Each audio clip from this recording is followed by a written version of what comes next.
and look out at these tables and see the group that is assembled here today. This is a very, very special group of people. I'm a modified guy. I mean, it's so cool to have all the room full of modifieds. Why is this museum built? The museum is built because at one of the vintage celebrations here at New Hampshire Motor Speedway, Vic Uriarty came to me and said, we're losing our history. We got to fix that. I said, what are you talking about? He said, well, the old man dies and nobody knows what to do with his photo album and it gets thrown away. Cars become uncompetitive. Nobody wants the car anymore. Maybe it won 4 championships at Riverside Park. It gets cut up because nobody wants the car anymore. Uriarty said, we need to build a museum, and you're the guy to do it. I think he said that to 20 people that day, and I'm the damn fool who said, okay, let's go ahead with it. But I had a lot of help putting this together, for sure. Bentley Warren was the biggest, and I love telling this story. Bentley called me one day, a lot of you know him, he called me one day and he said, how you making out with trying to get enough money to build that museum? Is it going well? I said, no, it's not going well, Bentley. I'm not going to live long enough to get the money it's going to take to put this museum together. He said, well, I've got an idea. I'm going to come see you tomorrow with my idea. I said, okay, great. And he saw me then the following day and he handed me a check for $40,000. We never imagined that. But the rest of it was absolutely astonishing. Bentley said, and you tell everybody that I just gave that check to you. I said, Bentley, you've helped so many people before, and you never wanted to get the credit for it, and now all of a sudden, I'm supposed to tell everybody. What's up? He says, trust me, I know what I'm doing. And so I started talking about Bentley's $40,000 check, and pretty soon here come 25, then 15. All from people who said, if Bentley Warren's involved in that museum, it's going to be a reality. Here's the money. And we wound up getting it. But a lot of help came from other places, too. The floor that you're standing on today, the concrete for it was donated. The gloss on top of it, the paint, that was donated. That's about a $50,000 project. Dave Pritchard, who's in the audience today, came to me while we were doing this, and he said, who's doing the sheetrock? And I gave him the name. He said, well, how much are they charging you for it? I said, $13,000. If you know somebody can do it better or cheaper, let me know. He said, I got a better idea. And he handed me a check for $13,000. That's how this was built. The septic system was donated. The asphalt paving was donated. Everything here almost was donated to us. And now we can save the history of motor racing in New England. And that's the point. Save the history. Share the history. So there's the story of where the New England Racing Museum came from.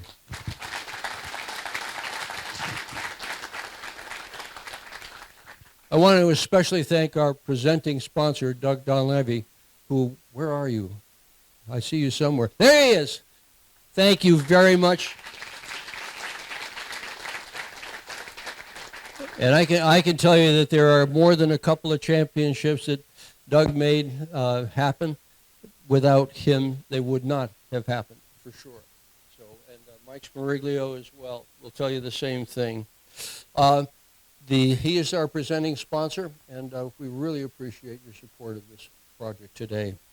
The museum runs on a really thin budget. We have one employee that's paid. That's it. All the rest are free, are people that just donate their time. Volunteers.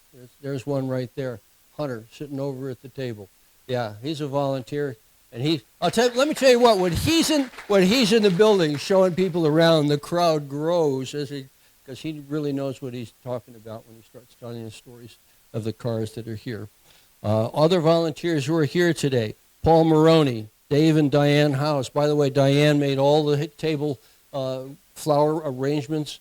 She just brought them all in yesterday, did them all herself. Paul Messier, you met him up as you came in. Kathy Bergman, my wife, who runs the library. Kate Shapney, Steve Locke, who does everything here almost. Jim Lowry, all dressed up with no fire suit, but he's got a tie on today, but I guess it's okay. Nate Webster, who's here today. And I'm a volunteer. I don't get paid either, and I'm happy to do that. Some folks who are in the audience, we've got a star-studded audience that is sitting amongst us today, and among them, April May Preston, currently the president of NEAR, and also runs Bear Ridge Speedway along with her husband, Butch Elms. And Butch is here as well. Bob Garbarino, sitting over here. I think most of you know Bob Garbarino, three-time NASCAR Wheel and Modified Championship car owner. And one of the pictures that we've got, it's on his table, is of a, what would you guess the date of that photograph is, Bob? 1962. Race cars from 62 all the way up to just a couple of years ago. He parked it all. Congratulations, all the fun that we've had watching your cars go around the racetrack with the several people in them. Bob Polverari is here. Where are you? There he is.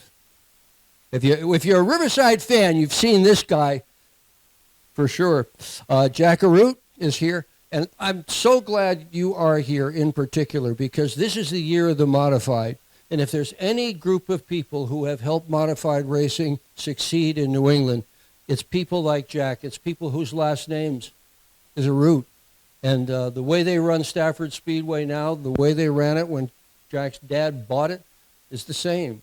It's all about the fans. It's all about the quality of the racing that's there. For me, it's about the French fries. Gosh, you've got good French fries. Stafford's got it going on, I will tell you for sure. They've got full fields of cars. The show runs very quickly. The announcer knows what he's talking about, and they make the race interesting. If you haven't been there for a couple of years, you can go. You can find a hero that you want to cheer for right away. It's a well-run racetrack. Congratulations to you and your family. Russ Wood is here, super modified hero for sure. Mark Charbonneau. If you came up Route 93, you probably had four wheels on asphalt that Mark Charbonneau's company, Continental Paving, laid down. I came via Route 101, and that's full of Mark Charbonneau's asphalt, and for a long time, supporter of automobile racing here in New England. Where are you, Mark? There he is. Nice round of applause for Mark Charbonneau. Red McDonald is here as well. And if anybody ever ran at Lee Speedway, you know Red. There he is over by the Russ Truelove car. And still, after all these years, he owns a car that's running with the super modifieds, the small block supers. And John Holland from New England Racing Fuels is here. John, where are you? There we go, way in the back of the room. So, a couple of housekeeping things. One is that I should acknowledge Wheeling.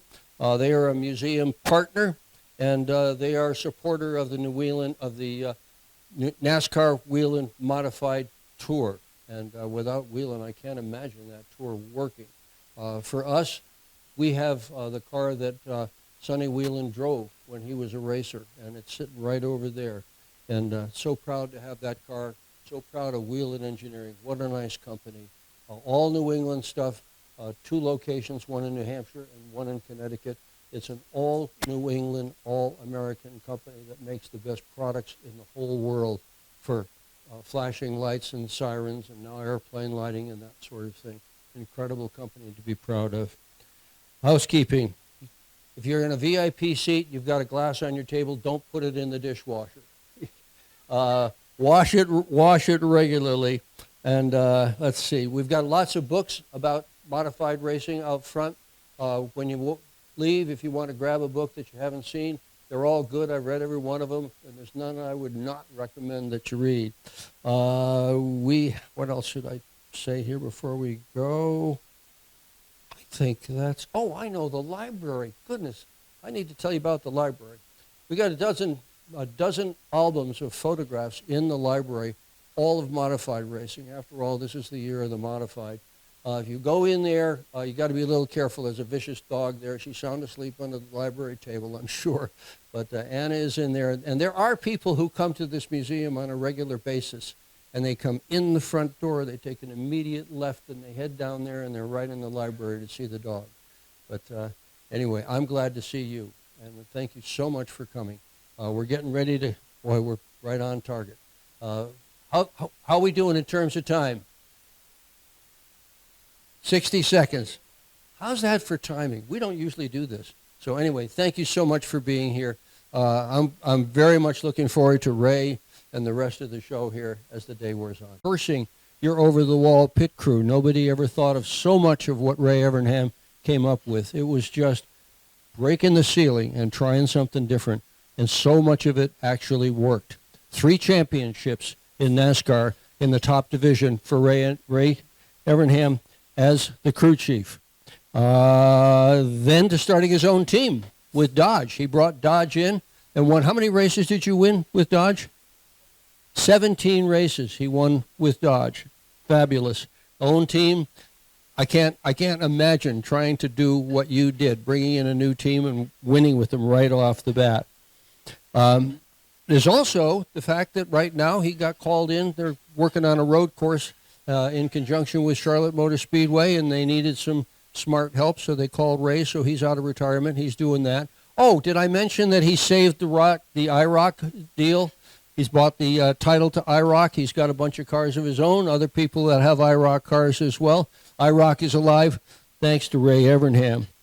But here's the ones that really strike me. Everybody would like to be in a Hall of Fame. If you're a racer, being in a Hall of Fame is pretty special. If you race NASCAR, the big Hall of Fame is the NASCAR Hall of Fame in Charlotte. And most of the people who are in that Hall of Fame are drivers. Ray Evernham is in the NASCAR Hall of Fame. That's a pretty stout deal. But there's another Hall of Fame that I think is even bigger than NASCAR because it's every kind of racing in the United States. And that is the Motorsports Hall of Fame of America.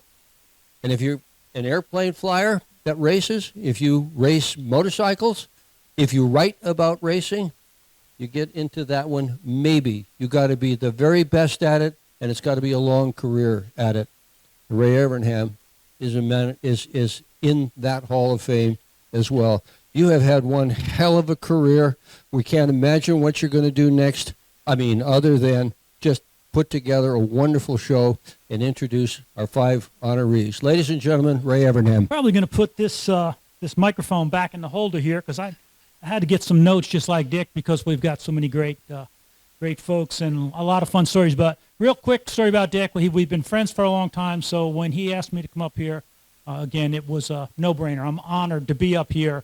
And Dick talked about a lot of the tricks and things that I was doing, and we had a couple arguments with Dick with his TV crew because we had some pretty good little tricks on the 24 team, and Dick would show up with the crew and put it on TV, and it wouldn't be a secret anymore. So one day I called him. I said, Dick, hey, look, we're supposed to be buddies, right? I think somebody asked me about that today. About the heaters on the wheel bearings getting ready for qualifying, and I was like, well, yeah, nobody would have known about that if it wasn't for my friend Dick Bergman. So thank you for helping, letting the world know what I was doing when we were trying to win races. But there we go. Okay, well that's a little bit better. But, as I said, it's an honor really for me to be here because I'm a modified guy. Modifieds were everything to me. I love the modifieds. It's NASCAR's oldest division, period. Without modifieds, there'd be no cup. Modifieds represent something that's even more important, right? It represents the spirit of our sport, what our spirit really is, blue-collar people, families working together that sacrifice, make a commitment to run weekly. That's what racing is all about, and that still lives here in the modified world. People tell me the sport is lost it's lost touch, it's lost that feeling, it's lost what made it great, and I said, I get it, some series have, but go back and watch modified racing, because even today, it's still there. You keep, as I said, the spirit of our auto racing sport together. So I was honored, Dick, to be invited to talk to some of these legends. Now, we do have 5 legends. I talked to all of them, except for one of them. One of them was away doing some serious testing. It was testing in Turks and Caicos. Didn't know there was a track there, so we'll find out a little bit more about what he was testing. But sorry, Ronnie, I had to tell you I shouldn't. Many of the other ones I do know. And we had to do this in alphabetical order because otherwise it would have been one, oh, well, wait a minute, I was the champion here, or I won this many here. So it said, okay, alphabetical order. So we'll just start with the first one. This legend's turned more laps and miles around New England than most people have driven on the highway. He's a 6-time NASCAR Whelen Modified Tour champion, clinching the titles in 2012, then 4 straight from 2014 to 2017, and again in 2019. Stands tied for 5th on the all-time win list with 35 victories. He built his legacy not only behind the wheel, but as a team owner, conquering tracks from Stafford, Thompson, Loudon, and beyond.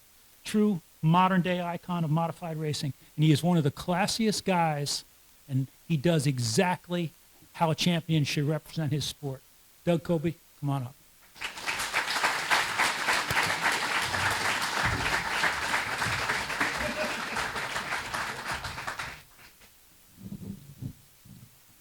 This next guy, I got to know through the phone call. We crossed paths for years, and again, what a great personality. But I can tell you, never backed down from a challenge, never left anything on track.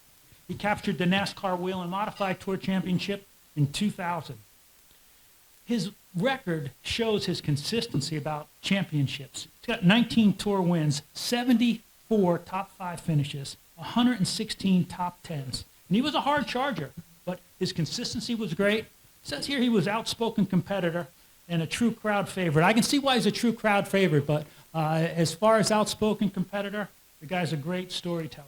And I had a great time getting to know him and found out that he gave me some leads on motivation. He speaks the true language of champions. Jerry Marquis.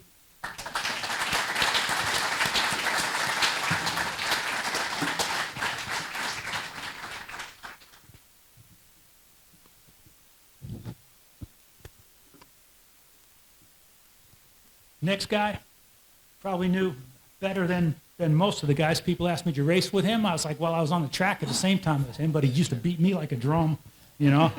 I didn't even get to see the back of his car. It was too far away. But from Plainville to Martinsville, this guy made the fans stand up and cheer. 44 NASCAR Modified Tour victories, ranking him 3rd all time. Master of car control, fan favorite, pure old school grit. He won races across 4 decades. His name is etched forever in short track racing lore. And as I said, it was an honor to race or be on track with him. He not only drove the cars, built cars, and helped other people.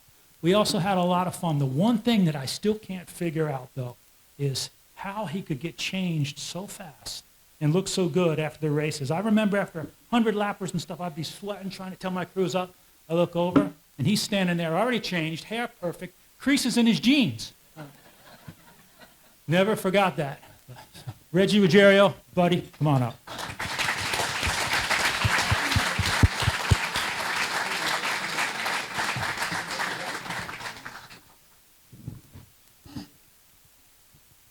This guy's one of the smoothest drivers that ever strapped into a modified. I got to do some of the television shows with Ralph Shaheen. I got to watch him run a lot of racing. And just a fantastic, smooth, fast driver. 2-time Whelen Modified Tour champion, 2011 and 2023. Consistent against every track on the tour. Really hard to do. Patience, precision, power when it counted. And he's continuing to unfold his story. He's part-time, but still winning a lot of races. Ronnie, Silk, come on up.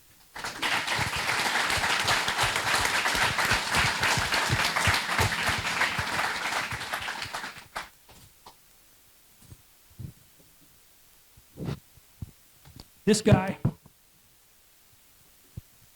I didn't meet him, didn't know him, never drove a car, but it's easy to find out why and how people are champions. And this guy, again, as a car owner, epitomizes what champions and what organizations are supposed to do.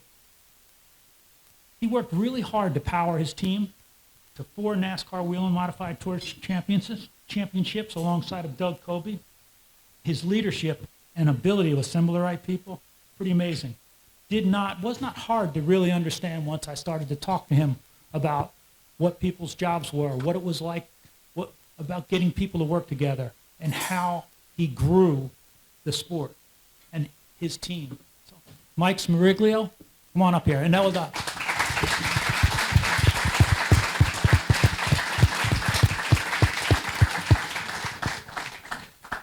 one of the things I was worried about the most was pronouncing Mike's name right, because for some reason I kept struggling with it. But You nailed it. Great stories. And Mike, even though that you come up last. I'm going to try and reverse around so nobody goes, because I know these guys. Everybody's competitive. Why was he first? Why'd you ask him that question? Right. I'll take first. Okay. Very, very interesting the way that you got started. And you told me, because I busted you about being an accountant. I'm like, an accountant? Did you learn that from modified racing? And you said, no. Italian family, you flashcards. You didn't get it right, but pow, you get a hit in the back of the head. Absolutely, Yeah. right.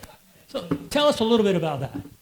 Well, we talk about modified, and to me, it's old school, right? It's the family, the friends, the caringness of everybody. But I grew up in an old-fashioned household, and I tell the story all the time. 2 parents, 2 grandparents, and that's the only, they just instilled in me, just do the right thing, work hard, don't run through people, just treat people the way you want to be treated, and you should be okay. It's a lot easier said than done. But fast forward, I grew up going to Bird Raceway. My dad was involved in a team, never made a feature race, but enjoyed it, loved it, and then Danbury had shut down. A dear friend of mine, Frank Wainwright, was racing the SKs at Stafford, put my name on the car. And I'm like, Frank, what are you doing? I don't understand. No, I just want you to be a part of it. I'm like, listen, if you're going to put my name on the car, we got to turn this thing around. And fortunately, we've had a lot of success at doing that. But it's just my passion, right, to answer your question about the modifieds. And it's about people. Sometimes good stories, sometimes bad, but at the end of the day, it's a family that just wants to be competitive and enjoy racing the modifieds. But when you started, you progressed on through, but it was your mom. Your mom got your big break, right? It certainly was. A funny story. So, again, going back to mom, blue collar, just loved to be around people and was a good cook and ended up working for Unilever at the corporate headquarters in Greenwich, Connecticut. And she knew my passion for the sport. She knew I was getting involved. And she did the best she could in making the thickest sandwich for the marketing team in Unilever.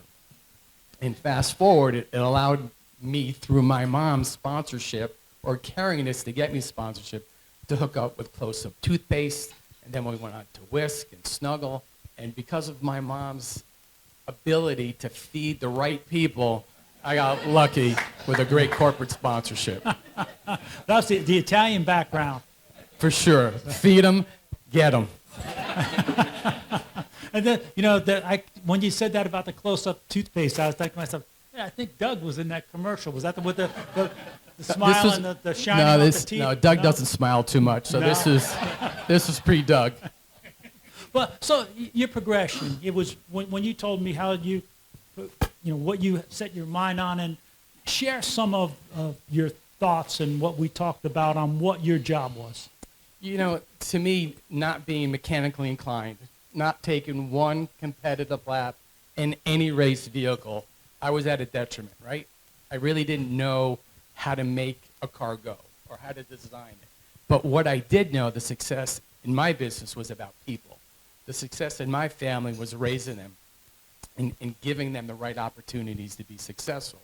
So having Unilever behind me, I then realized, well, if I had the corporate sponsorship behind me, I needed to find the people to take it to the next level. And it really started with Frank Wainwright, and then my dear, dear friend John Romano for Ainsbury Romano Construction, who's always been there helping me with the sponsorship that led us to more products, that led us to more development.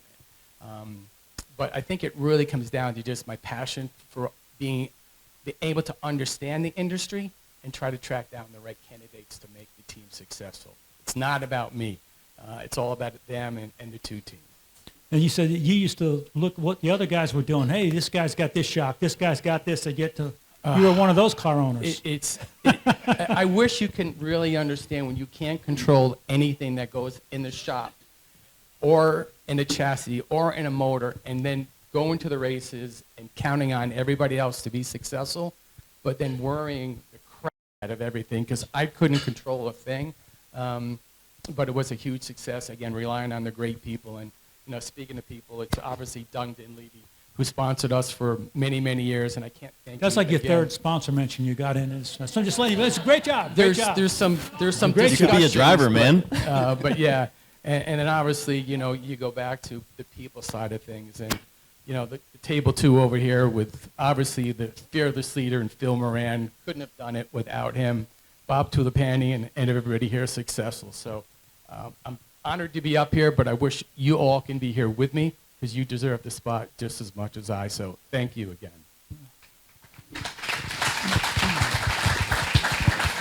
Well, when Doug invited me up to go out with you guys last night, I was worried or not if they were all going to make it. That's what you said. Everybody behaved last night. Yeah, and we just have one final mission, and the old-fashioned again. I mean, we've raced, we've had success, nobody's gotten hurt. This is the last event that's on my watch that you need to get home safe and comfortably. So let's hope that you guys are done drinking and get home safe.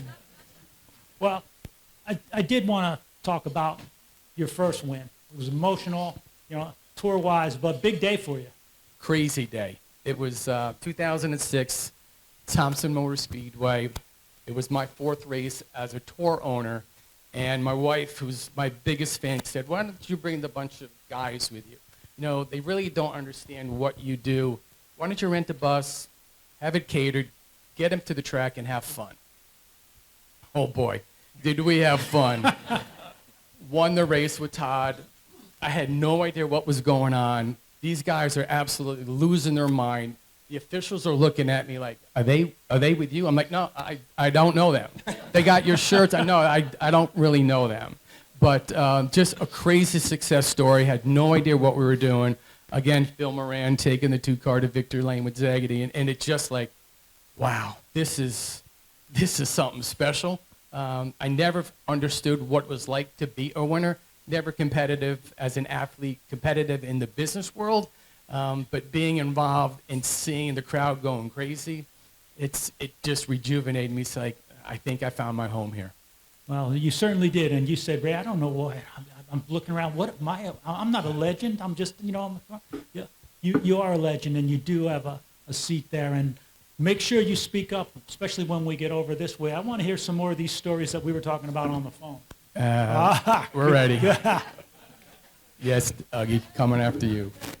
Ronnie, since you're one of the younger guys, I'm gonna jump over you and go to the Reg here. And Reg, I meant everything I said. It was an honor to be involved in modified racing. When you and Richie and everybody were there. We didn't get all the characters. Oh yeah.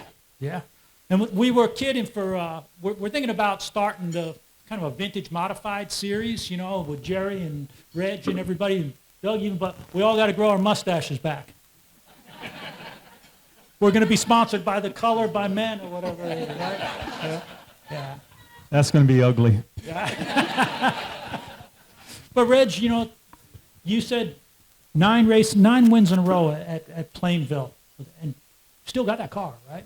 That wasn't my car. I was driving for a fellow driver that got injured, broke his arm. Oh, okay. Don Moon, who passed away last year. And I didn't have a car at the time, and I drove his car 1 night in a row. And that's when Mario Fiore came to Plainville to watch me race. And the next week he offered me to ride his car. So I accepted it and started racing at Riverside Park it was 1975, and they had what they called the Triple Crown at the end of the year. It was 3 100 lap, 150, I think a 200 lap race. And the first night I finished second to Bob Pulvereri, who's here tonight. And the next race I won. Bob finished second. That was my first win at Riverside Park, Plainville Stadium. That was like winning Daytona. And you and Mario had a good long career with that car. When I saw it, was kind of funny. I saw 44 wins. I was like, that's the car number I will always know you as. Yeah, I drove up here today, and there's a red 44 out Oh, front. how about that? Who owns that? That's not nothing I ever drove. But you told a good story about Richie. You were close to Richie when you and Mario went up to Rome, New York to buy that first car. Our first car we got was from Richie Evans. He actually built it for Mark Melfitt, you know who he was, older racer. And Mario got to buy that car, and it was drastically offset. It was like 13 inches offset, that car. And we had to change it around a little bit, and that's the car we started with. And when you drove from Mario, you used to come to the best. I guess we ran together like at Wall Stadium and places like that. I think that's the last time that we were probably together. You were in Mario's car, and it was cold, but we kind of got, after the race, we got off track and ended up in Belmar, having a few beverages in somebody's hotel room. Like I said, we had a lot of characters, and our team was known to party after the race. I didn't party much because I brought my family with me, so, but them guys have got in a lot of trouble. Well, the other thing that you did that I will always admire, a heck of a fabricator, still today, building cars at Stewart Haas Racing, and called him up, what are you doing? He said, I'm still working part-time. What are you doing? I'm building cars. You've been building and racing cars basically your whole life. Correct. I had my own garage gas station business in the 70s, but like in the 80s, that's when I started, and I worked for myself ever since, in my own business building race cars. At one point, we had, I don't know, it was like 14 or 15 teams at Riverside Park every given Saturday night. Then come Monday morning, you get a phone call, I need a bumper, I need a fender, I need this, that. And then the guy said, well, my car don't go around corners. You don't want to tell him the driver. Because he built the car. Not if you're selling them parts. It was pretty tough. Yeah. So when business was slow, did you have to wreck any of those guys to get some bumpers and rub rails and stuff? It was Make really that? good. We had a lot of cars at Wall Stadium and Flemington. Flemington was the biggest Yeah. track. We had the whole field basically. And then we closed it up. Yeah. That when you said that to me, that kind of amazed me. You had almost the whole field of modifieds were your race cars. Yep.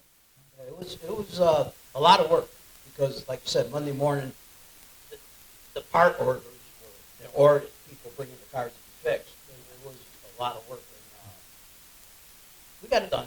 Yeah. You get to work with, not just race with some of the greats, right? You raced with some of the greats. We talked about that on, like when you started Bugsy, but, Bouchard, but Richie, Charlie, you got to race with some incredible racers. And you said Richie was special to you, taught you a lot, was a good mentor. Yeah, I raced with all the who's who with the modified back when I started. I mean, there was any given race, there was 15, 20 people that could win that race as well. But Richie helped me when I first started with Mario because he gave us basically the setups on the RE cars, which they were called. Billy built the cars, Billy Nasser, and that helped get us up and above everybody else right from the start because Richie was the king at the time. So we had basically his equipment to start with. So, I was a rookie, basically driver.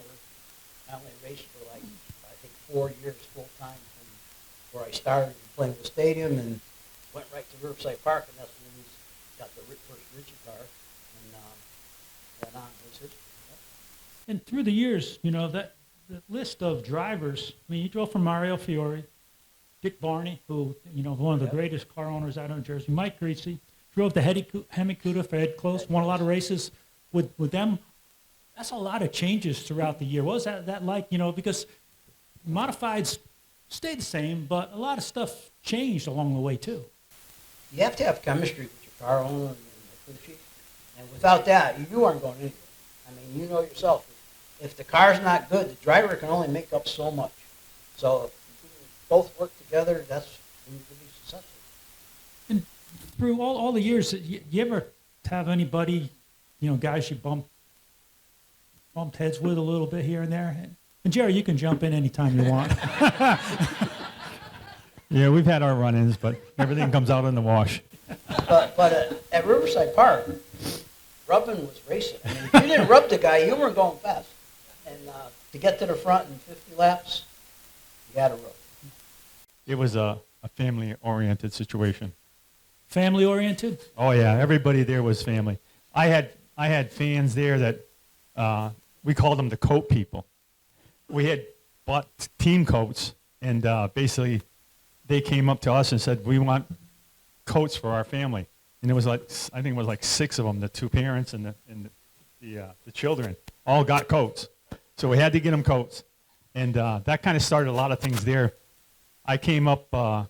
We started doing T-shirts too, and basically everybody usually had either white T-shirts or black T-shirts. Well, we got multicolored T-shirts, lime green, pink, and we could not keep them in the truck. They were going like hotcakes. It was just nuts. I had to, one week we had 144 T-shirts gone. I had to reorder the whole thing again, and it was crazy. The multi T-shirts, and it became, to me, it became a craze. Everybody wanted those shirts. But you started there, Riverside. But I was surprised. Figure 8. Yeah, Figure 8 racer. 1973, I started in figure 8 division at Riverside Park. And you built a car with your dad, and your first race. How did that go? It went good. You don't want to know what type pipe we used, but anyway, we started that in the garage. Basically, I wound up becoming a crew member for one of the guys that actually worked for my dad. He was running figure 8s. So he got, we'd fix the car, and he'd go to the race, and it'd get wrecked and stuff, and then fix the car, and he got tired of it. And finally, he said, I asked him one week, I said, "We're going to fix the car?" He goes, "No, I said, I don't want to fix the car." I said, "Well, if I fix the car, will you run it?" He goes, "Yeah." So that's how I got started. And I helped him out for, I think it was like 1 or 2 years. And then he kept wrecking. Was it his fault? Was it the car's fault? I don't know. But we're running It was figure 8. figure 8. Yeah, we're running figure 8. So you got to give that some credit. But anyway, I said, I think I can do better. So we decided to build a car. So first night out, I go out, I get hit right in the driver's door. I'm like, ooh, ouch. So next morning we go to work, and he comes into the shop and he says, "Well, what do you think?" I said, "I messed up once. I ain't messing up again." So I was determined to do it. So that's the last time you ever messed up in your whole career? No. Ask Reggie that one. So that's where it started. And then I ran that division for 4 years, won the championship in 78. Then I moved to the late models, and Freddie Rosner built us a chassis. And I ran Monadnock and Stafford. You built a motor for that car, right? I built, yeah. I did. Back then, we did everything. You know, you built your motor, your transmission, your rear ends, chassis, whatever you had to do, you built yourself. And that was the first chassis that I actually bought, was from Fred Rosner. Then after that, we hung the body, built the engine, did different things, you know, what we were doing. And I was running Stafford and Monadnock and Thompson occasionally. And we won the Monadnock Championship in 79, Rookie of the Year in 79 at Stafford, Championship in 81 and 82 at Stafford, and then they changed it all over to Pro Stocks after that. Late models all went to Pro Stocks. So we started running the Pro Stock division, and had a good time with that. I had to get, to me, there was a few years that, you know, we win some races and be rough around the edges, I'm going to say. And then finally, I think I decided that I had to either improve in ways, improving myself and improving the team by having everybody know what job that everybody was doing. So, like, if Doug was on my team, I would have him know if he has to do tires one night or chassis setup or whatever. You don't want my chassis set up. I can assure you of that. So that's why you didn't do my chassis then. So I taught the team that we need to know everybody's job, because everybody couldn't go all the time. I mean, everybody had families. Everybody had jobs. They had things they had to do. So some weekends you wouldn't have a full crew. You'd have a part crew. And the same thing at the shop. Everybody couldn't make it every night. So I got together with the team, and I said, I want you guys to know everybody else's job and how to do it, and do it to perfection, so that we could win races and do better, set up the cars better, work at the house better. Because if you don't do your work at home, you at a racetrack, you're not going to win. You're not going to be able to try to win. So you have to do your homework. And I really prided our team on doing that to try to make sure that everything was to perfection. When I got into the modifieds, we actually we actually set up our front ends because the racks on the front ends, they would break just by touching. So Well, we were stealing them out of junkyard yeah, Mustangs. exactly. Exactly, coming out of Pintos and Mustangs and whatnot. But was a situation, as a matter of fact, at Monadnock, racing Punky Karen, things happened. I broke the rack, went in the pits. 2 laps later, I was out. We had changed the rack. They had changed the rack. So so we tried to perfect that and try to get that stuff, because if you were in the pits, you weren't racing. You weren't gonna be able to win. So you needed to get that job done, get in, change tires, change your rack, change whatever you need to change, fix whatever you needed to do to get back on that racetrack so you could win. Well, and that's, again, the theme of you guys being up here. After speaking to all of you, understanding, the championship mindset, I know you jumped to the modifieds there, but you had said, look, you made sure you couldn't take extra chances with your car, because if all you're doing is fixing your car to get it ready to race, you're not ever getting a chance to make it better. And you had the opportunity to win 5 championships in the same year, right? And just missed one. You won 4 out of the 5. And then Right. one We year. were running for 5 championships that year, 4 at the racetracks, and 1 for a regional championship. And what happened was that the one that we didn't make, the last race, the last night, I was ahead like about 14 points. And we started the race, and I was getting black flagged. Gas was leaking gas out of the back. So came in the pits. The team fixed the gas cap, went back out, and I finished like 2 or 3 positions behind the guy that was second in points. I lost that championship by 4 points, but I won the 4 other ones: the national championship, 2 at Monadnock, and 1 at Riverside. That kind of performance got you shot in a pretty famous race car, 2X. Yeah, actually, I had like I told you, I had my foot in the door because his wife was my cousin. Well, that So always helps. that helped. That helps, like when your mother works for Unilever and your sponsor. Family Told you it was first. a very Family first. family-oriented sport. Yeah, so it was Brett Bodine was actually driving for him back then at Riverside, and there was a open race at Stafford. Was Run What You Rung. Richie Evans, Maynard Troyer. There was another one I can't run off the top of my head, but there was like 3 or 4 cars that came with wings.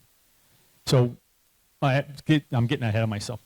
So my dad and I talked to Bobby about running that race. So we'll buy the tires, and we'll go there and hopefully have some fun, qualify first of all, and have some fun.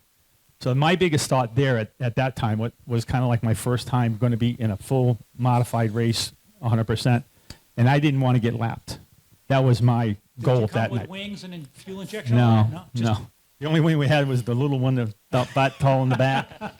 But these guys had the wings of like Richie Evans. He was like on fire, and Maynard Troyer was the same, and actually it was Jeff Bodine. They all had come with wings that day, and it was insane. It was an 80 lap race, open show. You might have been there. We had in Mario's car, we borrowed a super motor from Skip Matchett. It was fuel injected, with a big stack sticking out. But we never really got it. It was always skipping. We never got it to get the run fuel- right, but fuel that would've injector been a right. bullet, yeah. Yeah, so it was, and I accomplished that part. And then the following year, Brett went south, and Bobby offered me the ride. And again, you have driven for some great drivers, but one of the things you told me about a race at Riverside Park with Steve Park. That Yeah. again showing that patience and stuff, hearing the stories, but it took you a while to get going, and then boom, you started winning. Yeah, it took a little while, and we started doing some winning. But that night there, actually, Mario gave me a call, and he wanted me to run the tour race. It was a Wednesday night, and I think you were driving for somebody else at that time. And I went there with the determination to win. I wanted to win that race bad. So we started the race. We were running second behind Steve Park. That was towards the end of the race. And Haskell come over to the radio and says, "You got to get by him. You got to get by him now." I says, "No, No. He is messing up not messing up, but his car is getting worse and worse and worse. He's going to give me this race. And sure enough, it probably about 10, 15 laps later, he rolled right up the racetrack. I just drove up underneath him and said bye. That was it. He literally gave me the race. Did you sell a lot of colored T-shirts that night too? Not those there, but the pro stock ones, yeah. Gotcha. Ronnie, wanted to chat with you a bit. Congratulations again on just another great season, and have a little bit of fun with you on the Turks and Caicos thing. But I was a little bit jealous when my assistant told me that. So I was like, "What are you?" But you know, some great names going down that national modified championship. Your name's on there twice, and you know you're sitting here with some of the greatest legends. And I mean, when you see that from all the effort you put into it, it make you feel? It feels great. I mean, the first trophy I got, I remember looking. You know, every individual driver has their own plaque on there, and just a lot of great names. It's a accomplishment I'm proud of for sure. But it's changed, and it's a lot of work. I mean, it always was a lot of work, but you guys run around the country a good bit. You know, probably the physical training's a little bit more than what we did. Sorry, guys. You know, but it's watching those races. The cars are also close, and you guys run hard. Yeah, the cars are certainly close. Definitely different than the way these guys did it. Hearing the stories about an open race with wings and stuff, that would have been cool to be a part of those days for sure. And you know, as with most of the guys, and we'll get back to this, but you talked about the tracks that you like, but you said really like racing here. Yeah, I love Loudon. Have fortunate enough to win a few times here, which was great every time we did it. But all the tracks here in New England are great racetracks, and happy to race at all of them. And you know, your early career, did you watch a lot of these guys race as you were younger? Yeah, certainly. Especially when I was, first starting off running SKs and stuff. I got to see these guys race whenever they came into town. It was always exciting to watch, and it was, thrilling to race these guys. They were, as I was getting started racing tour cars, they were kind of, getting ready to stop, but to be on the track with them was awesome. Yeah. And who were your mentors when you were starting? Well, I'm from Norwalk, Connecticut. That's the LaJoys are from Norwalk, Connecticut. Randy LaJoy is my godfather. Oh, I'm sorry. Yeah, lot of people say that to me. Another family. Yeah. So we won't talk about what he's probably taught you throughout the year. Yeah, we don't want to know about that. But he was someone I always looked up to see what he achieved down south. His father, Don, was a great racer in his own right, who I get to go spend a lot of time with still today down at the junkyard. So those guys were guys I looked up to when I was getting started. And what about your first tour win? My first tour win was 2007 at Thompson. Reggie might not remember this, but I passed him for the lead with a few, probably 10 or 15 to go, and there was some contact, and you weren't too happy on the PA system after, but it was a thrill for me He's to. Still not. Yeah. It was a great day for me to win my first tour race, and to have passed someone like Reggie, a great driver like him. It was really, something I'll never forget. Where are we headed now? Like, you're still a really young guy, but looking over your shoulder, what are you seeing in cars and drivers in the new tour? I don't know. Hopefully, it seems over the last decade, I think it hasn't always been trending the right direction. There's less car owners than there used to be. It seems like a lot of people drive their own cars nowadays. So it's just been changing, and I'm sure it'll continue to change, but hopefully we can keep it going. So, and what exactly what types of things were you testing in Turks and Caicos? Yeah. Rum. Yeah, rum. We tested quite a bit of that. Some tequila. Tried out a paddleboard while we were down there. That was fun. Didn't learn too much about racing while we were there. Well, sometimes it's good to take a break out of it. And as we go, I'm going to pick on Doug here a little bit, but we'll get you guys jump in because you were all a little bit more talkative on the phone. So bring those stories back. I remember Randy LaJoy talking about Ron at one time. He says, that's a guy you're going to have to start watching. I remember him in the conversation that I had with him at one point.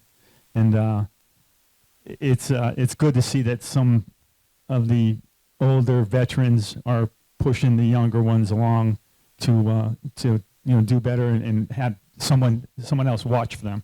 Well, we were talking about that a little bit because it's important, right? That's there were people who helped us a lot. I saw Fred Harbach's daughter when I came in here, and Freddie was so good to me. It didn't have to be like I was nothing. You know what I mean? I was a guy that if you didn't lap me twice, I had a good night, right?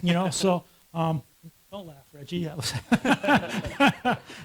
but everybody still took the time. You talk about Richie's and Charlie's and Reggie, and you go up and ask some guys a question, and they would help you. And I think it's so important as we look back that we're doing that for the generations coming. And when you talk about the LaJoy family, what a gentleman, of course, Don is, but we give Randy a hard time. He's Randy, but he's done so much for driver safety and mentoring young people, and Corey does a great job through not only with his racing but what he's done to represent the sport. So I think it's important that we continue to do that.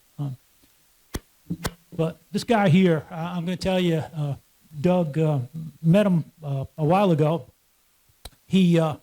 My wife first introduced me to him when he was driving number 52. She said, I used to race quarter midgets with a guy, and they hugged and everything. And that intimidated me a little bit. I was like, wait a minute, you're hugging this young race car driver. I've seen this movie. And got to know him over the years, and really proud of the way that he represents the sport. Everything that we've ever done with him has been great. And I don't want to just bypass the modifieds, but when we did the SRX series and we wanted to take a local champion and run them against all these great stars, I went straight to CBS. I said, look, you got to take this guy, Doug Colby, because he's going to represent the modifieds really well. Stafford, the modifieds, and he'll do a good job. Well, not only do a good job, you whip ass on some of those guys. We were having a little conversation before about. Worse. He said he was getting. He said about people. I guess it was Jackie's dad had to talk to him about, hey, slow down, don't get too far ahead. I had to have that talk with him that night because he was so much faster than those guys. But we had a great time, and as you know, that was probably one of the most electric nights that they've had at Stafford in a while. So always had fun. But Doug, you're humble, and I asked you. I said, what was it like, coming up through? And you said, it's about hard work and talent, but it's about deals and relationships. It is. I mean, you look around this room, we have a lot of our crew members who aren't even crew members. We're all family, and you hear stories from, Reggie and Jerry and Mike, and it's just crazy how you meet people in this sport. And, a beer around a campfire leads to a part-time ride, which leads to a championship team, which leads to another championship team. And we all have these stories, and I think that's kind of what links all of us together here is just the crazy set of circumstances that has to happen for all of these things to happen, for anything, all of our accomplishments. You think back and you ask us for one example of a race that was important or a team that meant something. And it's like, I can go through all parts of my career from quarter midgets to late models to pro stocks to ending up on the tour with Don King as my first car owner. And that comes from the off chance that my father bought a pro stock, an Eddie Flemke built Raceworks Reggie built chassis that we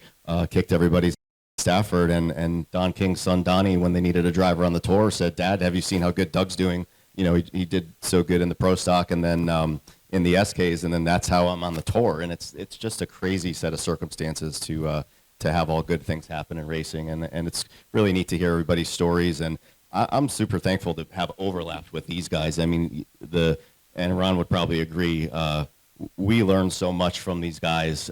Tony Hirschman was awesome for my growth.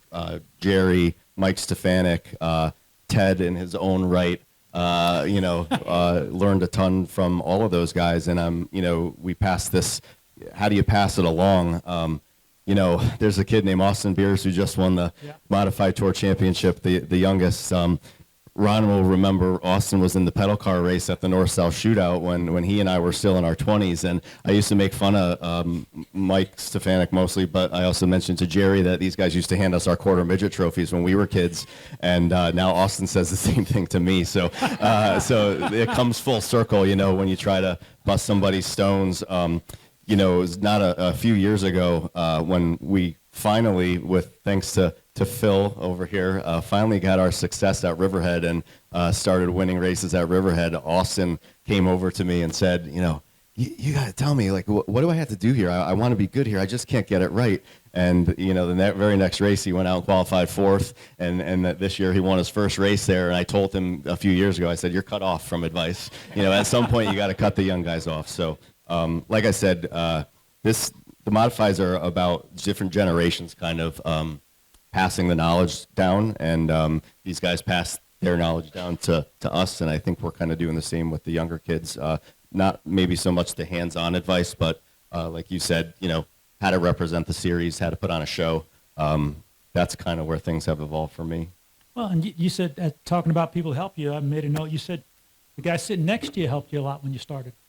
Yeah, I mean, so these guys all have different styles, and they're all different personalities. And so when I was in my 20s and learning what kind of driver did I want to be on this series, you kind of have to figure out, you know, how you're going to be off the track, how you're going to be on the track. And I think, you know, Jerry's somebody that is a constant reminder of you have to finish races and you have to keep your car together. And you said those things, and it was clicking in my head that, you know, I think those are the things that I learned from a guy like him, and that's how you win 4 championships in a row, is that you make sure you put your car where it should be for the most part, and you've got all these guys on the team that are devoting their time, and it's up to you to take care of it. And I think that's something that really, you know, Tony Hirschman, Jerry, Mike Stefanik, the reason that they're champions and they win all the races is because they finish them, you know, and don't wreck race cars, and that was always important.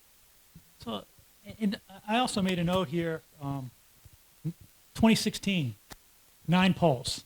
That's either, you know, Bill France told me one time that to win poles, you need big motor, big tires, and the Big driver's stagger. born with the other big thing, you know. Cayunes. But when we used to win poles, people would say that was good with the stuff we were putting on the tires, even though we weren't. We had a little bit of history like that here at Loudon, too, with the tire gate. But 9 poles, 1 season with modified, it's not an easy feat. Yeah, I mean, I know a lot of fans or people say they like heat races. I love time trials. Ever since I was a little kid in quarter midgets, it's just you and your team, and did you get it right for the 2 laps, and kind of beating everybody else, you know. So for me, you know, it was always important to be smooth and consistent. But when it comes to time trials, you have to, you know, you have to go. And there were some times that I thought I had some pole winning laps, and I ended up 10th or 12th. And then there were times that I thought the lap sucked and we were on the pole. So that all comes, you know, really to the preparation of the car. And you know, 3 of us up here will speak so highly of you, Phil, and your knowledge and expertise. And you know, we certainly feel that you're really the glue that made it all happen and kept us all together. So if anybody doesn't know Phil Moran, he's, you know, you should. He's Legend. yeah. So I mean, are you saying the crew chief's actually more important than the we driver? said Phil. I We said, Phil. yeah, exactly. Well, so listen. I didn't hear Ray. Hey, Ray, I could tell you that Thank you. Good night. when Phil went to work for Ron and Tyler's team, a lot of people said, you know, we're going to really find out. Was it Doug? Was it Phil?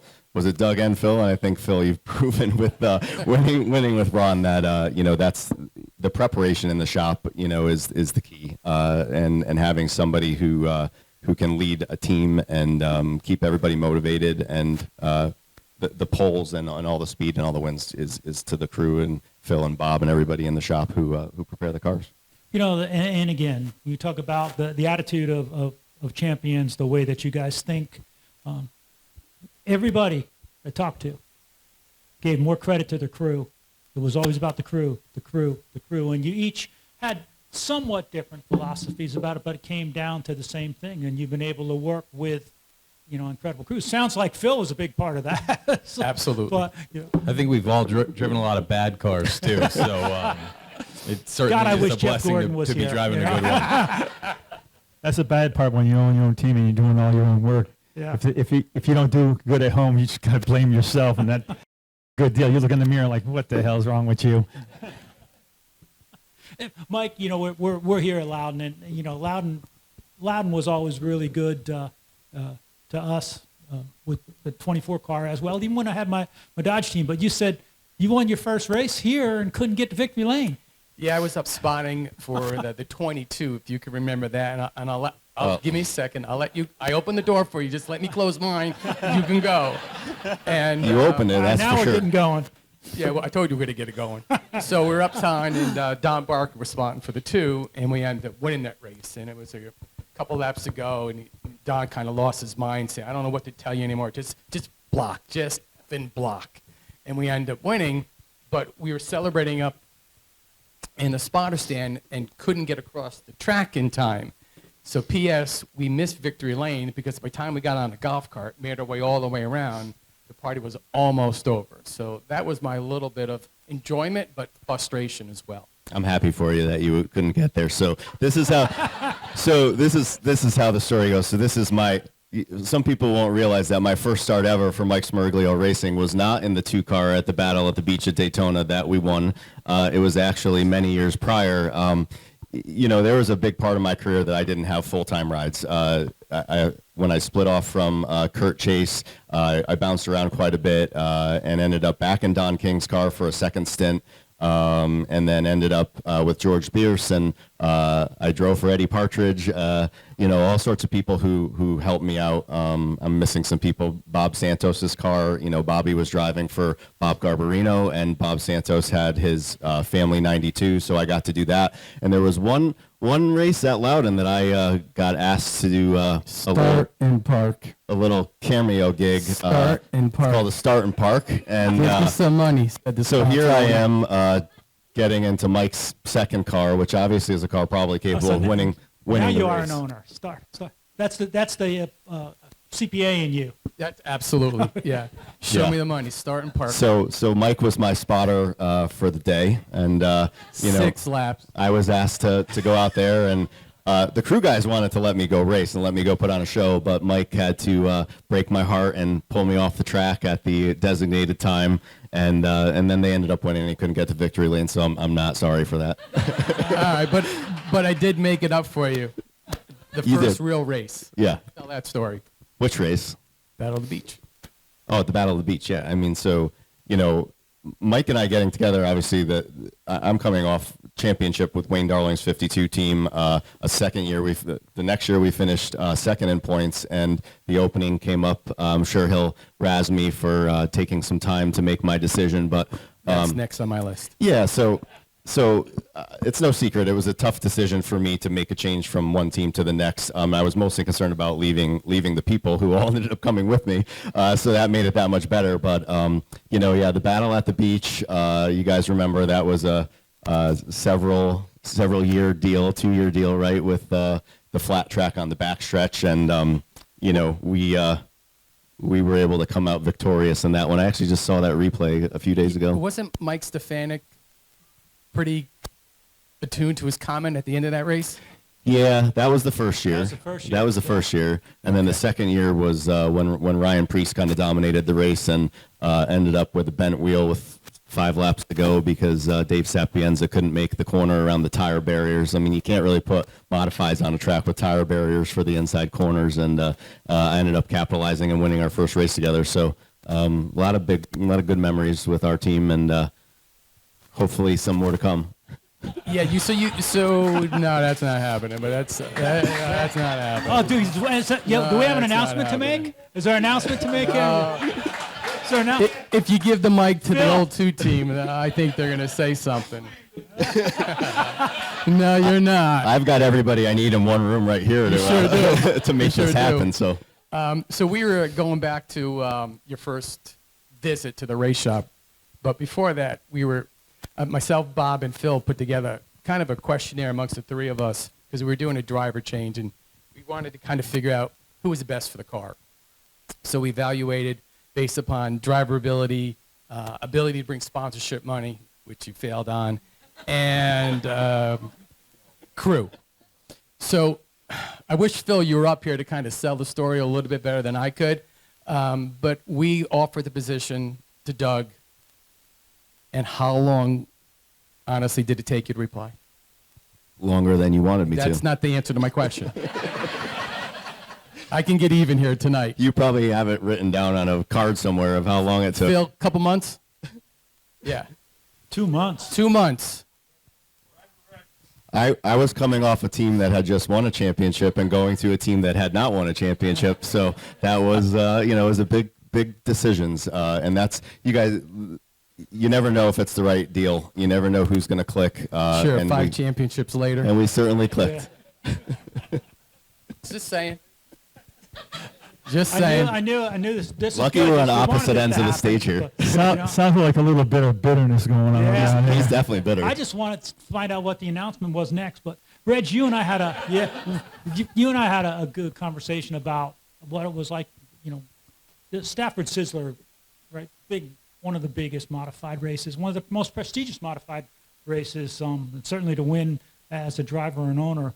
But you and Mario, I think, was it the first one that you won, or what? He called you in late for tires. You were like, right? 80-lap race. Yeah. 80-lap race. And it was like 20 to go. We were running, I don't know, third, fourth, whatever. And caution comes out and he says, pit. I said, there's only 20 laps left. Nope, pit. So we pitted and put 4 soft tires on. Back then, you could use whatever you wanted. Ended up winning the race. And it was like, wow, that was amazing. I mean, just never heard of the pit with 20 to go at Stafford. Come from the back and race against the people that I raced against, Richie and Maynard Troyer and all those guys were racing in and to pass all those guys in 20 laps. It was pretty cool racing back then. So you won the Sizzler. Yeah. One of the years that I did the TV, I think. Right? So. I won in 23 and 24, Okay. back to back. Yeah. And then Jerry, did you? I'm trying to remember the year, but I won the Sizzler. Matter of fact, Dougie and I did the same thing. Started scratch on the field 29th and come all the way up and win the Sizzler. And I had to fight off Tony Hirschman. And our car wasn't good. I mean, I had to weren't fight good. off Donnie Leah. That was more difficult. He's a little rougher. Well, you know that, but again, when you look at modified races, you know, you race of champions and you got the national, but Sizzler, you know, that's a race you want to have on your resume as a modified driver. Yeah, that's one of them that I really enjoyed. There's a couple other ones that was the last Stafford 300. I won that race, and then Thompson, the 300 for Thompson, running all 300 laps at once, not 100, the 300 laps, winning that race in a How car. many times did you pit in a race like that? We pitted twice, but So Reggie pitted 17, 18 times? So- Mario? that was kind of a race that really sets in your mind because first of all, we come in for tires on the first time, we're in two outside tires. Well, the air hose broke. We didn't change the right front, so we ran 150 laps on the right front. And then the last part was like 250 laps. We had another caution, and then we came in. We put 4 tires on. As he bolted on the last tire, the air hose blew again. We went out third in the field, and Ted Christopher was leading it, and I can't remember who was second. But anyway, as a matter of fact, Reggie was there too. Reggie was on my bumper for the next, I say, 25 laps. Huh? Pushing you? Yeah. No, it's just a Why little didn't he get bit. out of his way. And Mike Bowler owned the car, and it was a car that Mike's father put together with Mike McLaughlin, and that car was really it's a tight car. Mike's short, so they made it really small in the driver's compartment, but we wound up winning that race too, with that 300. So those are some tracks. Those are some wins that I really enjoyed. and feel that something in my hat. And the other one was the Bush Grand National Race at Loudon. Yeah. We won that with Mike O'Connor, and that was a heck of a deal. And you ran into some in the truck series races too. Yeah, we did one truck race down in Richmond, and it was a team it was a development team, and we went down there. Me and my wife, we drove down there and had a chance. They were looking for actually drivers to be driving in the top 3 series, so we had a chance to audition for that, and we went down there and first time at Richmond, didn't know the track. Tried to follow a couple guys that were pretty good and trying to get used to the truck, the radial tires and whatnot. And we wound up doing a markup run, which wasn't really very good markup run. And we wound up getting in on a provisional. We started the race, moved up to, I think, like 20, 25 positions, halfway point. Of course, they pitted. Mhm. And we came in and we had to change motors before that race also. And they... I thought you were going to say you changed motors at halfway. I was going to say, now look, I know that wasn't legal. Yeah. My team would have done it. But anyway, we came in and raised the hood, checked the truck over, and the headers were falling off. And so he says, we're all done for tonight. So that was the extent of my truck race. Yeah, but you got to do it. And Ron, future for you? I think this coming year we're going to go back to running the tour full time. Schedule's a little bit more northeast based. I don't know. I'm getting older. I don't know how many years are left. I have but, shoes older than you. I just want to let you know that. but So you have plenty of time. yeah, I got time. But I don't know. You never know what's going to happen. Yeah. Teams fall. Teams shut down. Hopefully we can keep it going. This is the most fun I've ever had with the current team I'm with now. Doug has paid a high praise to Phil, and he's Yeah. absolutely right. Phil's right-hand man, Bob Tulipani, too, is really important. Those guys, you got to do the work at the shop. They always do. And, we've been winning at a pretty good clip here lately, and as long as we can keep doing that, we'll keep doing it. Yeah, keeps it fun, right? It when, does. When you're winning and you're winning with a group of people you like. I mean, Yeah, there's nothing better. That's when it's fun. So, Reg, again, back in the days, you've seen the cars go through so many changes being a car builder. Do they still kind of respond to the same thing? Have they changed that much? No, they haven't. The cars nowadays are basically, you look at them, the bodies off, and look at them side by side. A car from 1990 to 2025, you look at them, they're basically the same. I mean, suspension-wise, they have coil, different positions for shocks and all this other kind of stuff. But the race car is basically the same. I don't foresee any improvement in the race car because there's so many rules now. Yeah. Can't put in bolt shocks. Like independent suspension, stuff like that. They allow you only to do so much. There's not much more you can improve on.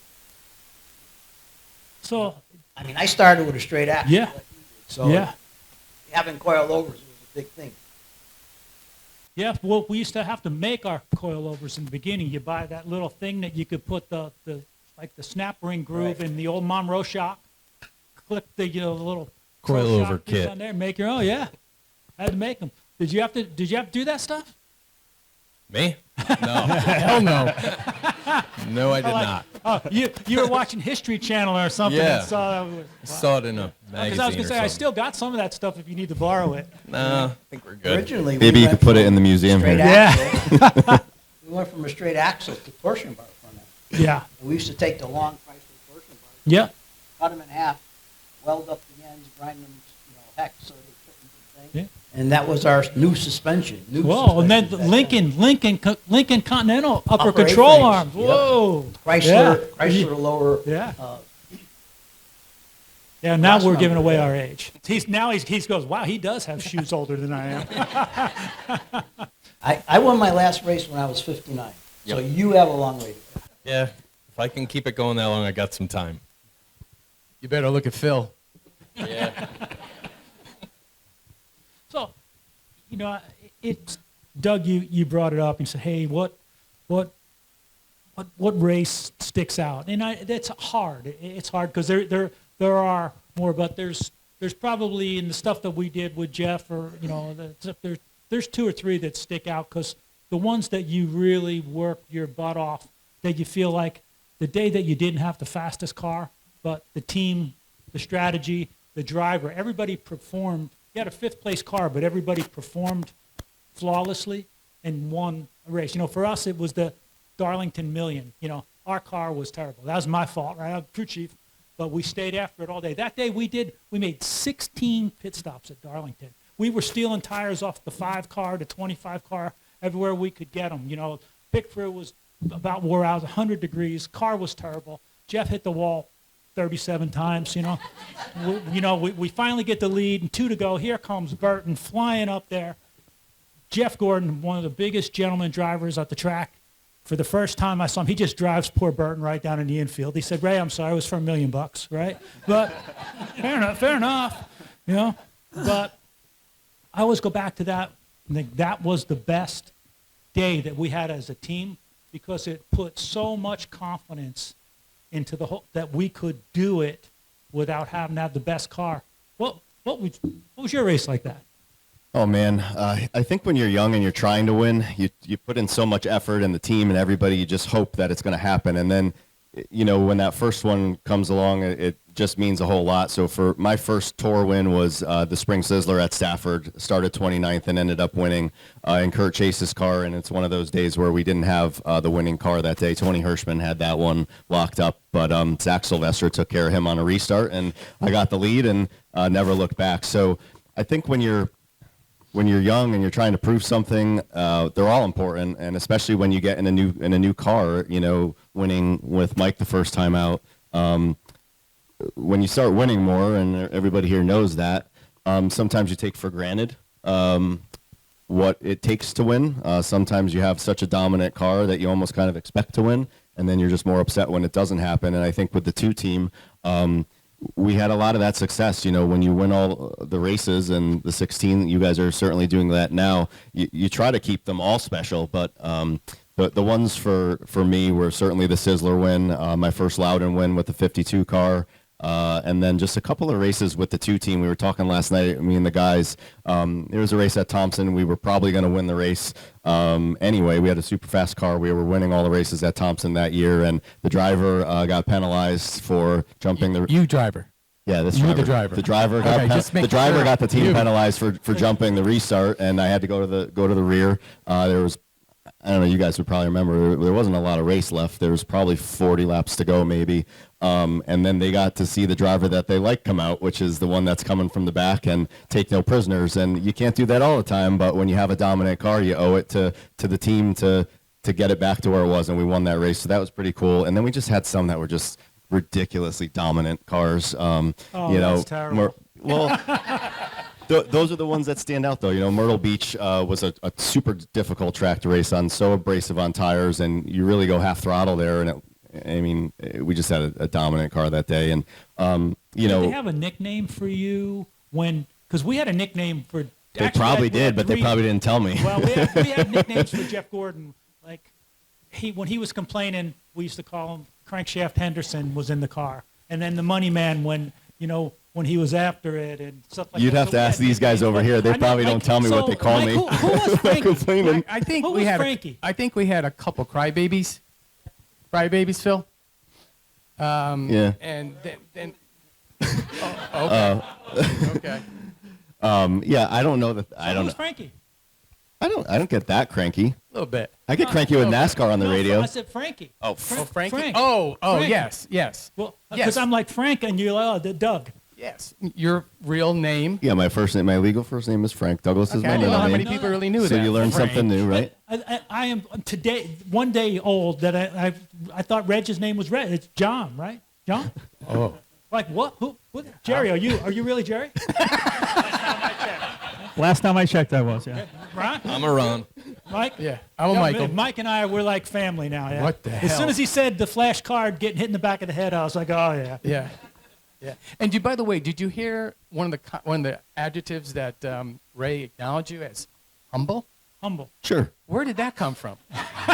Thank you, babe. I don't Where know. did that come from? Humble and kind. I try to be fairly. gotta turn a new I don't- leaf. He didn't say kind. No, He I said humble. kind. I said kind. No, At least you got humble Tim out. McGraw said that. That was a whole different. Oh, okay. Yeah, that was a song. I think as I've aged, I think I feel like my place here is to just represent the series. When you talked about SRX, that to me was not just me doing that. That was me doing that for local short track racers. And not everybody gets the opportunity to do that, and not everybody gets the opportunity to drive the car. And I appreciate that a lot, to be the one that gets to do that, and oftentimes to just show up and drive with a car that's well prepared. So I think that's being humble, I hope. Absolutely. And for me, it's my place in the sport. I never would have thought I would be here with these guys.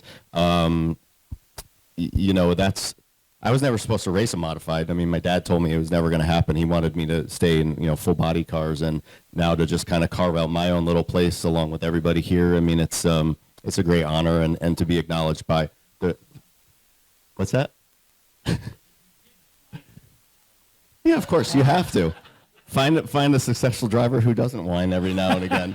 That's the only way you make it better. Yeah. That is a good point, and I'll bet Phil agrees with me 100% on that, because if you're not complaining about the car within reason, you want to make it better. The best drivers I've worked with, we could have a 1-2 second lead, and they'd be like, "Hey, you're gonna be like, well, maybe slow down a little bit, it'll be better." But Ron, special race for you.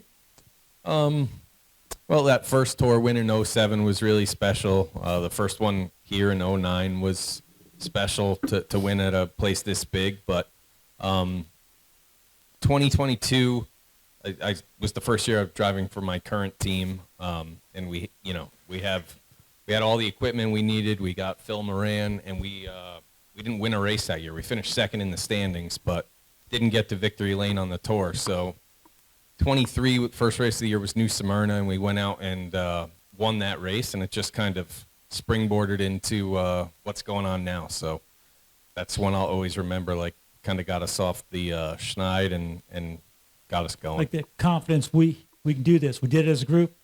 Yeah, Went through the hard time, boom, come back and win. Yeah. We had all done it separately prior to that, but 22, as the year went on, I started feeling the pressure more and more, like, we got to win, and then we weren't able to do it, but we started 23 right and kind of kept it going ever since.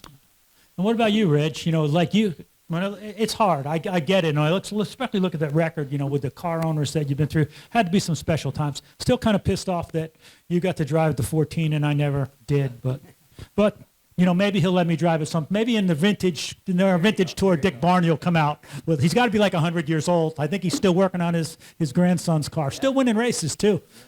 Great family. Dick Barney and 14 out of New Jersey, but great man. But God, I want to drive that car so bad. One race that sticks out in my mind is the Race of Champions, which was at Pocono in the infield 3/4 mile racetrack. We had qualified for that race in a race at Oswego Speedway. Won the race, and you guaranteed start in that race.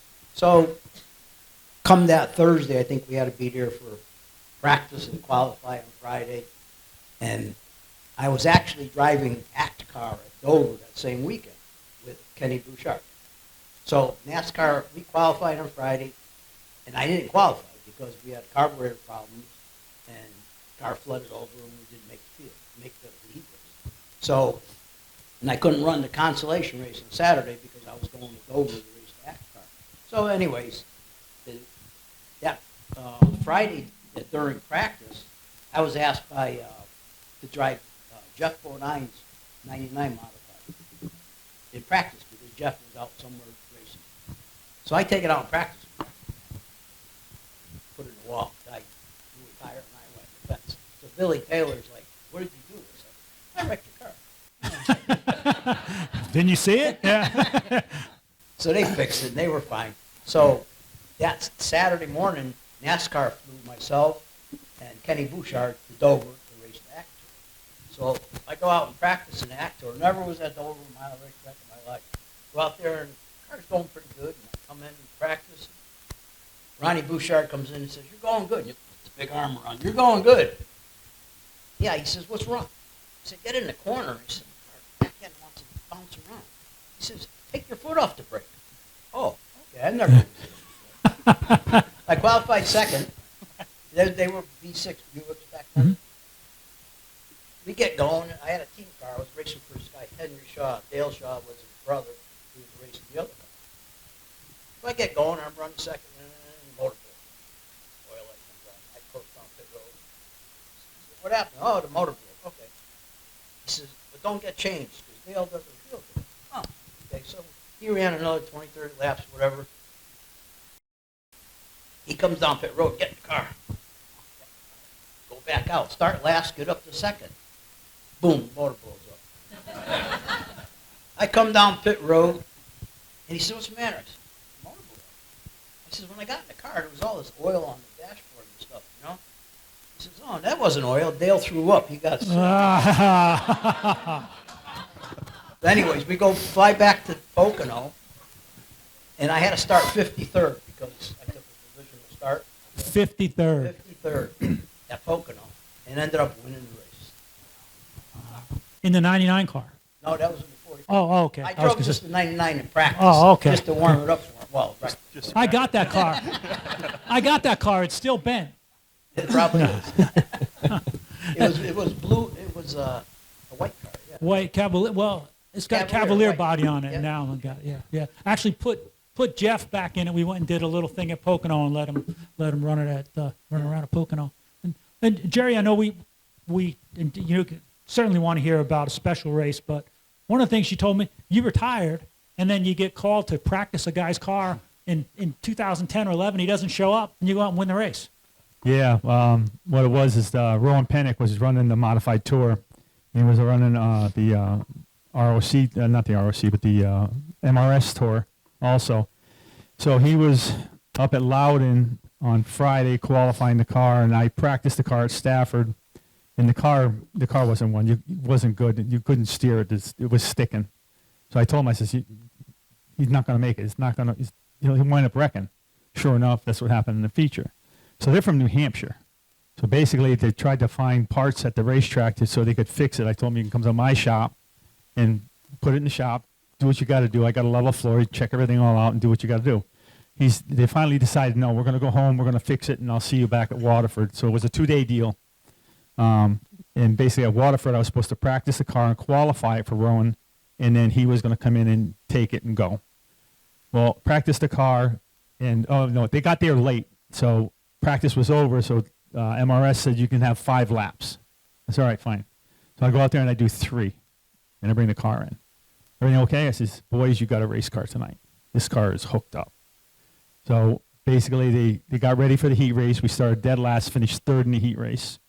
So that put us on the pole. So at that point, Rowan was on his way down, and 10 minutes before the race was going to go off, they said, "You gotta drive the car." I go, "No, that's not the deal. I'm retired." So he says, "No, just go out there." He said, "Go out there, just take the green and park it." So I take the green. We go like 25 laps, and I'm like, "Wow." Wait a minute. Take the green and park it, and you go 25 laps. No, we took That's the a better green. owner. A far better owner. We took the green, and I went 25 laps, and then basically I said, this car is just like awesome. I couldn't park it. There's no way. There's no way you can park a car like that. Turn radio I off. should have learned from Jerry and just stayed out there, I guess, when I drove for There you Mike, go. because that's what we're supposed to do, right? No way. Enough gas. No way, No. pal. Oh, that's So we wound up leading the whole race and won the race, and that was in 2011. I was 56-year-old at that point, and that was pretty much the last race I won. I ran one more race after that, and it didn't turn out so good, but that was cool. Retire for 4 years, come back, win a race, and So let me ask. I do this thing we kind of call it's like me, the white flag, lightning round, whatever. Just ask a couple questions to get, your opinion on stuff. If there was one person you could pick, whether they're with us or not, that you'd like to race side by side with, who would it be? have to be Richie. I was only 5 when Richie passed away. So to have that's a true legend, right? That's the stories, not only on the racetrack but off the racetrack that I hear about him. Is something that I just can't comprehend. And I think a lot of you guys who were around, and whether a fan, a crew member, or driver who got to experience that, was probably clearly life-changing for a lot of people to have learned from him. So that's probably the one that I would say. What about you, Jerry? I'm going to have to say the same thing, because I watched him as I was racing and as I was learning the modified deal, watch him be so nonchalant and dominant in what he did and how he did it.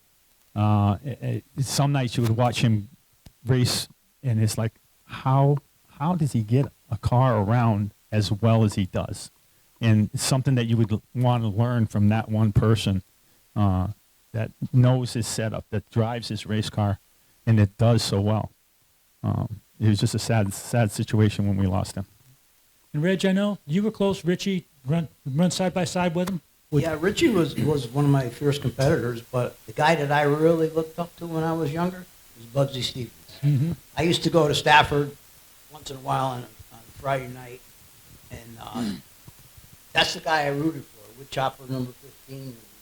And he just impressed me the way he drove and was always running up front. And that's who I admire. Ronnie? Yeah, I think Richie Evans is the obvious answer. I would also say like Charlie Jazombek. Charlie was cool. Drove for Eddie Partridge for a number of years, who was very close with the family, and know Ricky Jazombek. I've gotten to drive a couple of the old cars at Riverhead and stuff, and just know what he meant to Long Island and modified racing. That'd be cool. Yeah, he was.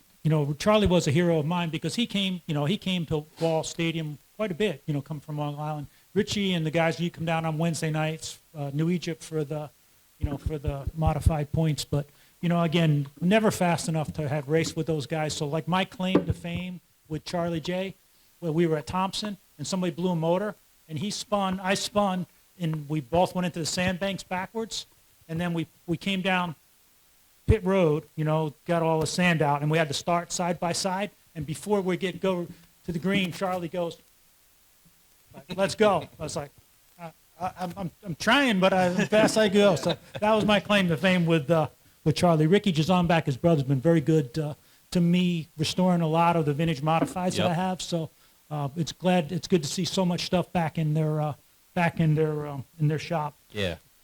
Well, Mike, so let's just say, as an owner, who would you hire as a driver? Well, I guess I was still hung up on the prior question, although I've never drove a race. I said if I ever got back into... It's never too late. Oh, it is. Trust me, it is. But if I ever had to get back in victory lane, I would love my dad to be there. We talk about it, it being a great family sport, and it is. And I'll start with you, and we'll come this way. If you could change one thing about modified racing today, what would it be? I guess to me it's the cost. And I don't know how you fix that, but I think if we get just more owners, more participants, that would be the answer to my question. But as an accountant, I know what it costs. And splash back from the... Right. That would be my answer, cost. Ronnie, you're in the middle of it. Yeah, I agree with that. That certainly limits who can be involved as team owners, but I would say just like more team owners would be the answer. I just remember like when Doug and I were starting and you'd walk through the pits, these guys would, switch, they would switch cars with each other from year to year. Every year. And it was cool. There was a whole nother group of, there was a lot of really talented people involved at the time, and I think that's kind of what it needs is more teams like that. And I didn't know if it was okay to it was good, but you guys were related. Yeah, for like a year. Yeah. Yeah. Share more. Yeah. All right. Well, yeah. Reg, Drop the mic. just gonna move on. Yeah. I'm not related, no. Well, that was what we call an awkward silence. What the modifieds need is a lot more promotion. I think that the SK Lights and the SKs at Stafford is a stepping stone to get to the full-blown modifieds. But like they say, the cost of racing nowadays it outweighs the purses. You cannot survive just on racetrack purses. You don't have a sponsor to support with some of the, some of the bills that they're taking care of. You can't race competitive with, all the guys that have them. So promoting modified maybe would help the sponsors a little bit, and you'd have better racing. Yeah. Really. Still comes down to that cost. Back. Yeah. Jerry, thoughts? The cost is just incredible nowadays. I mean, back in the day, you were able to do a lot of the work yourself and build a lot of the stuff yourself. It didn't cost as much to buy a lot of the stuff that you needed. Tires were probably a third of the cost of what they are nowadays. Some of the companies that are actually operating, especially I'm gonna pick on the tires right now. The tire situation that the modified tour has right now is not good. There's no competition in it, and basically they give you what they've got, and I'm gonna say they don't care. Tires just don't do what they used to do, where you used to be able to, bolt on a couple tires and go good for a while, and have a decent car most of the night. Running right front, 150 laps. Well, that was back in the day. Do that now, you wouldn't have that sidewall left anymore. But that's one of the things. And like Reggie said, the promotions, I mean, this is the oldest sport in NASCAR. And basically, this is where everything grew up as far as NASCAR is concerned, as far as modified series is concerned. They're the first. And they get the least amount of publicity, advertisement, promotions. That would help out so much more. And then the situation is the tracks that they're going to. I mean, they're getting decent crowds, not like they used to. I remember going to Stafford and having to sit in the grass in the front grandstands. And, the place holds, 10,000 people, and they had like 15,000 people there that day. That was for one of the big races, like I think it was a Sizzle or something like that. And the car count was incredible. I mean, you're looking at 100 cars in the pits to try to qualify for 36 or 40 positions.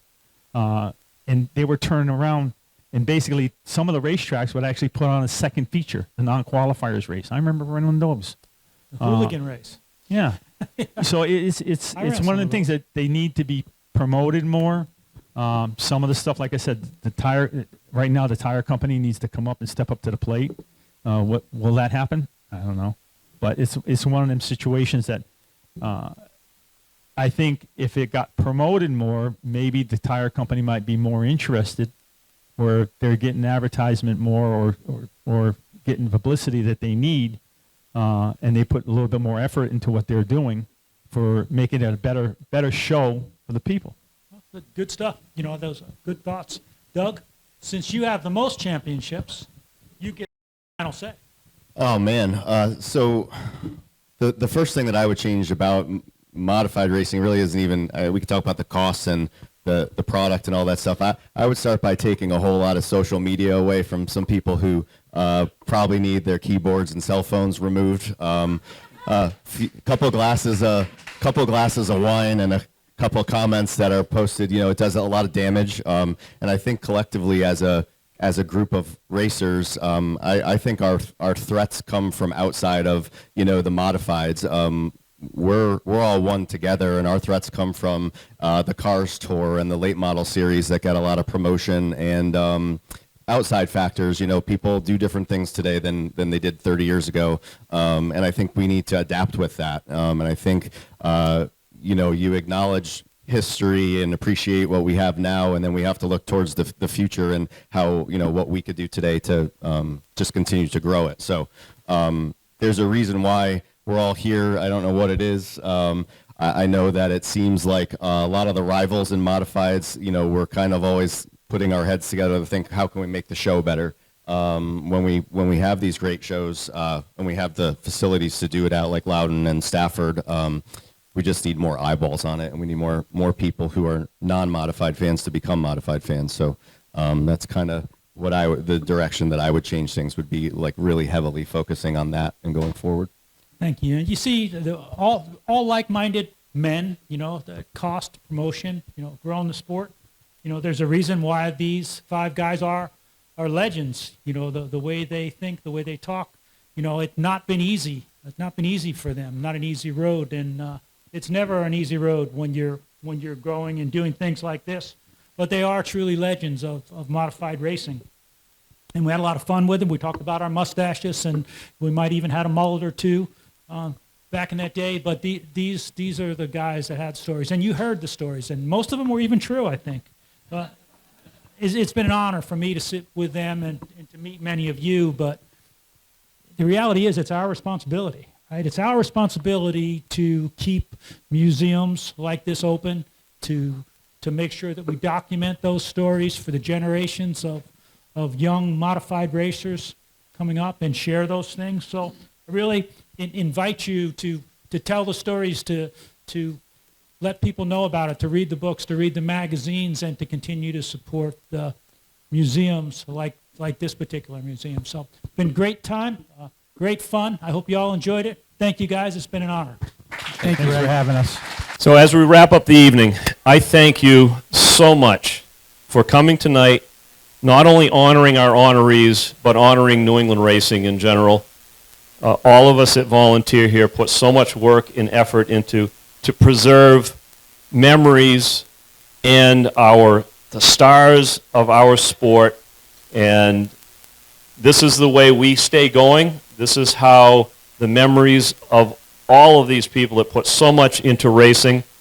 I never had the opportunity to race, but I was always a fan. I always wanted to get involved in racing, just never had the opportunity. When I met Dick Berggren, I couldn't have asked for a better human being. He's become such a close friend of mine, and I appreciate what he's done to get this thing up and running and to preserve racing history here in New England. Thank you so much for coming tonight or this afternoon, and please remember us and come back.